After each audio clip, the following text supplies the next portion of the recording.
หือหือ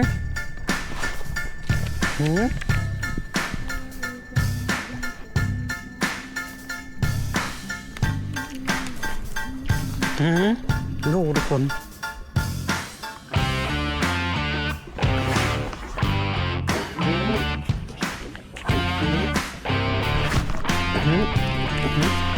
นี่นะครับ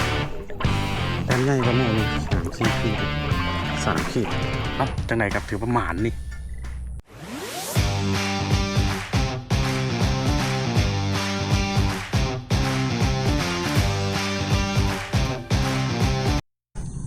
กราบทักทายสบายดีไอ้น้องทุกป่าทุกคนนะ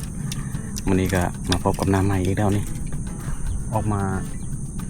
ตึกป่าอีกแล้วนะเมื่อวานนี้ฝนตกคิดว่าวันนี้นะป่าน่าจะดีแต่ว่าเดี๋ยวนี้มาสภาพน้ำมันยังลมแห่งฝนยังตกอยู่นะตกเบาๆเห็นมั้ย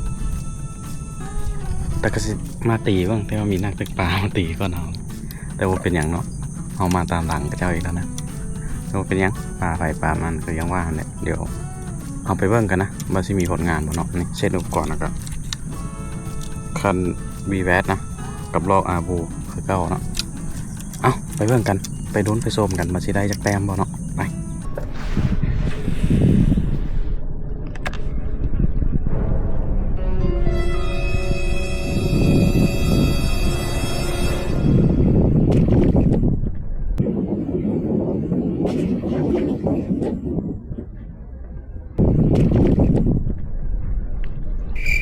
บุทึกทุกคน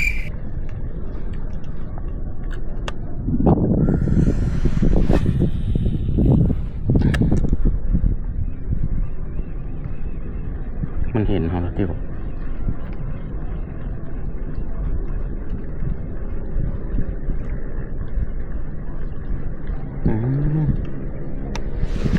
ไซส์ดีแล้วเห็นปากมันนะ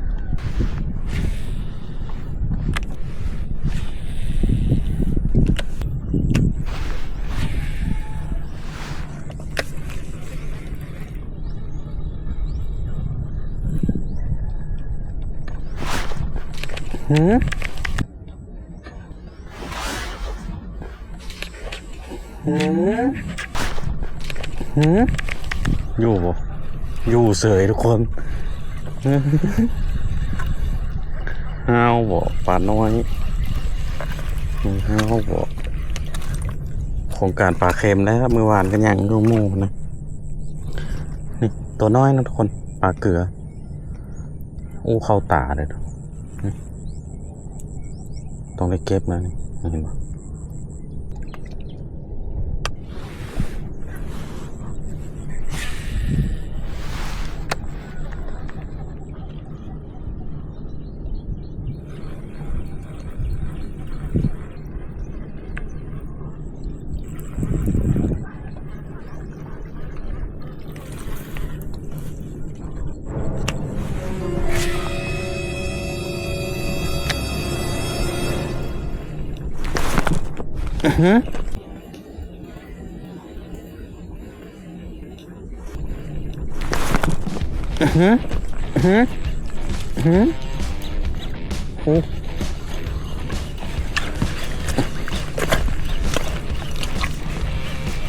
เต็มสองมีแต่ตัวน้อย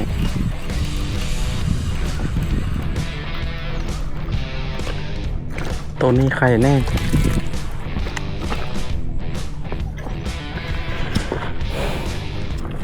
นี่ทุกคนรถพอดี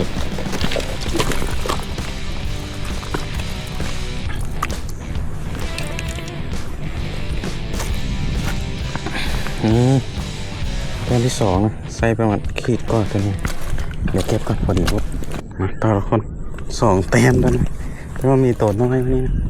พอดีเห็นมันขึ้นกัดลูกป่าหรือขึ้นนี่สวบอยู่แถวนั้นตีไปใส่กัดเลยทุกคน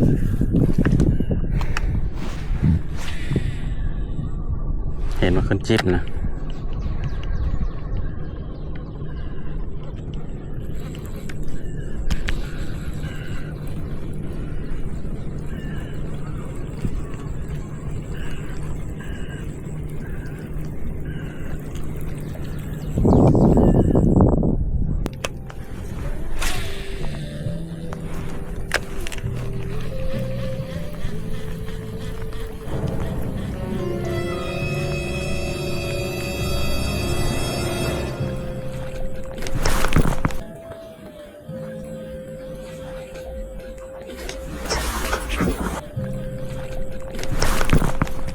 อ้ยเชี่ย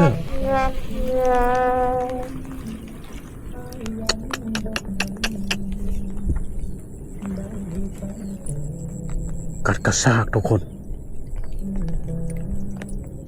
บ่ทันส่งเลย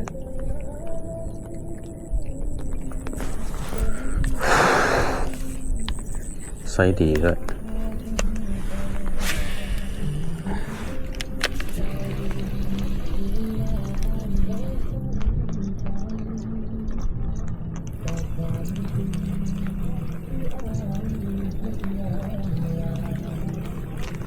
กัดแล้ว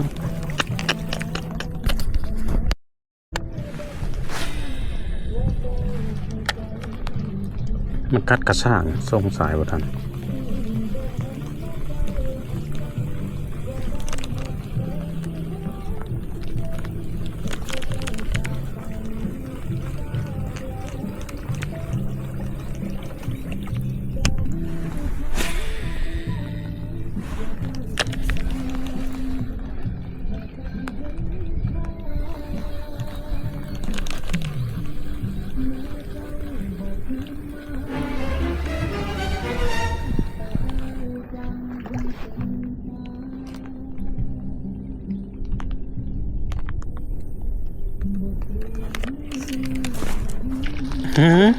ดูทุกคน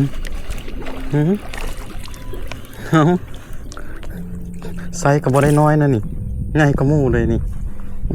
เต็มที่3โอ้ยังดีที่ยังได้นะทุกคนสวยๆเลยนี่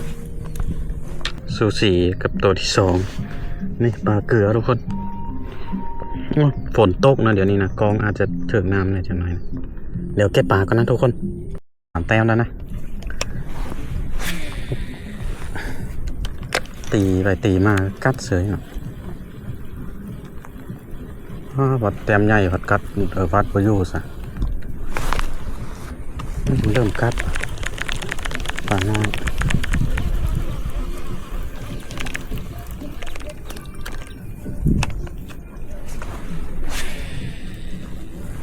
นี่แหละบางมือกัดสวยขั้นพอดมุมมันบกัดนี่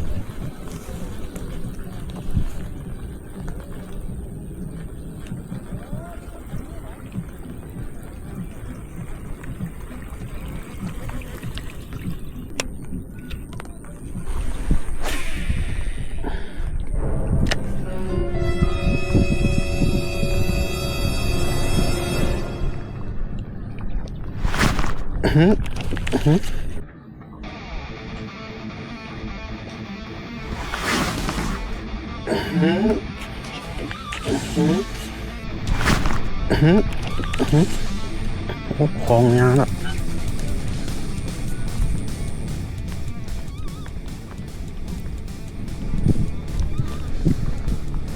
สวยละ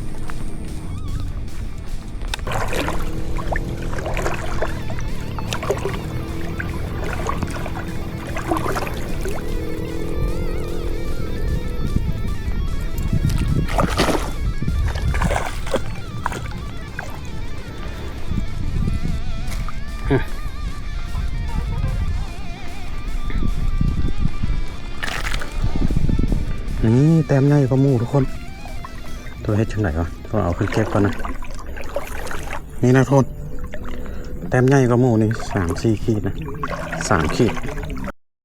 ตีต่อทุกคนเริ่มกัดแล้ว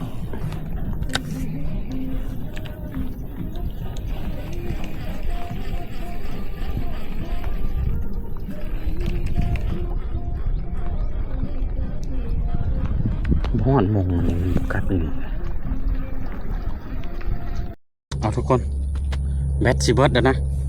คิดว่าสิแห้วมานี่นะอาการไม่ค่อยมีเลยแต่มากัดได้2 ตัวเติมก็ได้ถือว่ารอดแต่ว่าตูบมันใหญ่ไปไหนเป็นพวงเลยนี่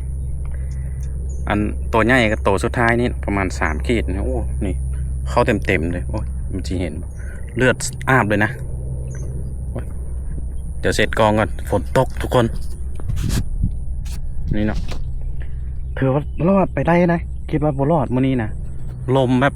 ย้อนเลยนะมื้อนี้นะเมื่อวานนี้ตีตามลมก็ยังใครแน่